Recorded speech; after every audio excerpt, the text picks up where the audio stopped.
What's up, guys? I'm back on my channel doing this review today about the Ishod Wair 5 days in the Bay Real video, a video part from the video that he just came out with on his newest footage.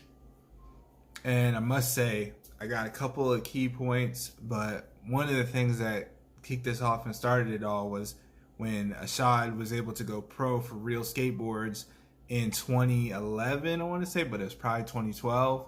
That's when he was introduced on the Real Skateboards team and started filming with them. And I take it that he had been wearing Nikes for just a little while at that point and got introduced to the Nike team. And then kind of continuing on, he was picking up some other sponsors. He even rode for 4-Star, which was a clothing company that was based from somewhere on the West Coast, and Ishod is from Philadelphia, if I'm not mistaken. The Crail Tap and Girl Skateboards family, they operated 4-Star Clothing.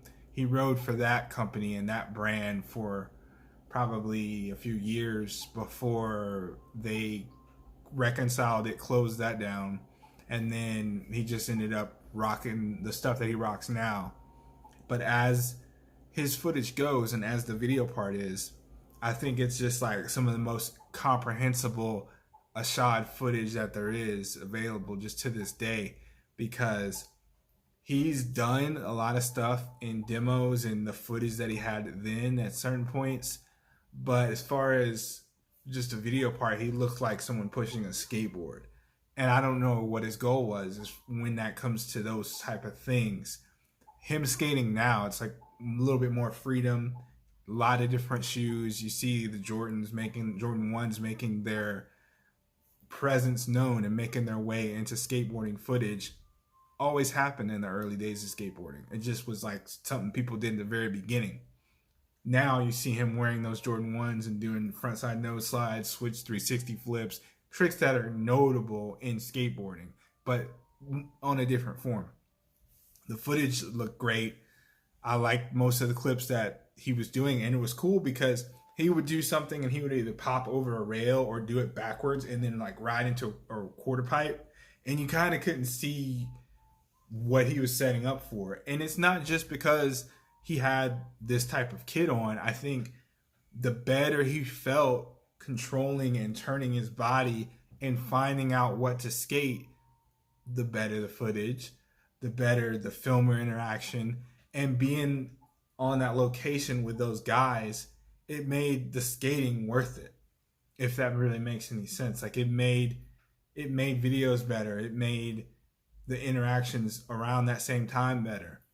He has a video part. He did some colorway with Nike before recently this year releasing his pro model shoe, just called the Ishod, and Nike SB. They've had some people do like colorways, and they've also had people do remaking their shoes, and then they've had certain amount of pro models.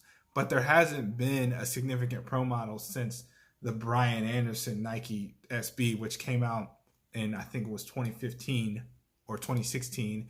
And Brian Anderson was a pro skateboarder in the early, probably 8 or 9 years before, longer than that, before Ishod, 10 years ago, long before Ishod was skating. But then he was riding for Nike.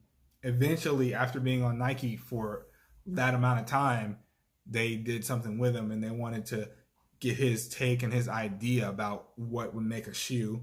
He came out with his own pro model shoe. They did a testing and everything, and that's been the only shoe to come out since Ishod Wair's shoe has been available. There hasn't been any other custom pro model Nike SBs since Ishod, which is a big up to him, big up Ishod, because it's a great feat and accomplishment in itself. Because the Nike team, how it used to be, is that they would sponsor people and they would give them a bunch of shoes, and then they would do a video, and then they would go try to film a little bit more with some of these people, and then it was just like so many people filming separate things. And at this point, it's like you get what you get. But when you see somebody like Ishod, is releasing something, or you see that he just any footage that is available.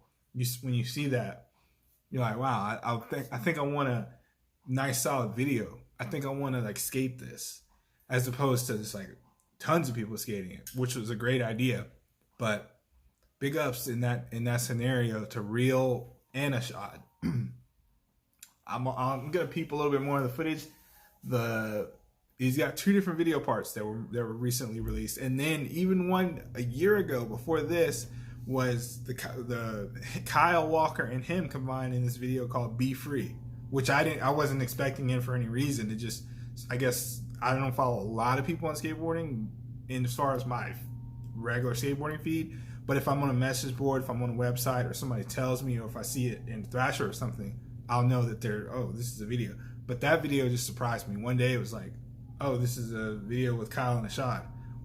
I've only seen it like once or twice, but big ups to him. The footage was looking good, and I mean, some of those spots that he was skating, like, you had to really work your way in there. Like, it was just like, it was some different type of stuff. He was skating on like wood ground with the wood where there's ridges in between the wood, on some not cobblestones, but like some brick types, just stone surfaces.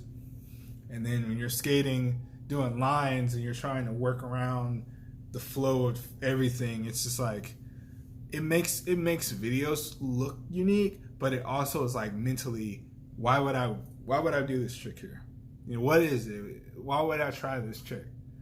And I liked watching how he was getting those tricks done. Big ups in that instance on this video, and that video part, Ishod, 5 days in the Bay. You guys check it out.